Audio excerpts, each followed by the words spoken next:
గంజా ఏడంటే తాగుతారు పిల్లలు, బద్దలు వలగొడతా ఇనుప బద్దలతో అన్నాడు. అందులో పిల్లలంతా గంజాయి తాగుతుండ్రు, తాకుండ్రా ఇప్పుడు బంద్ చేసిండు. అడుగడుగునే కళ్ళు దుకాణాలు అడుగడుగునా సార పాకెట్లు అడుగడుగునా బెడ్షీట్లు పెట్టిండు కేసీఆర్ గారు. ఆడేళ్ళని మీటింగ్ కోయం అది పైసలు తెచ్చి మౌని కొట్టరు ఇచ్చేది తాగాలి.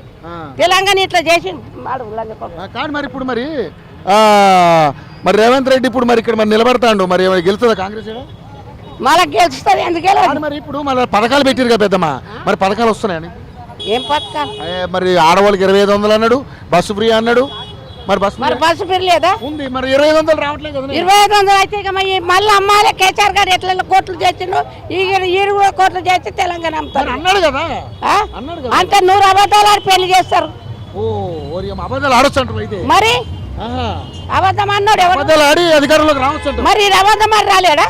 అంతే, ఆయన కూడా అబద్ధం ఆడే. అంతే మరి అది ఈయన ఎవరు రాజశేఖర్ రెడ్డి కట్టిన బిల్డింగ్ లాని కేసీఆర్ గాని లీడర్లు అంతా అమ్ముక తిన్నారు.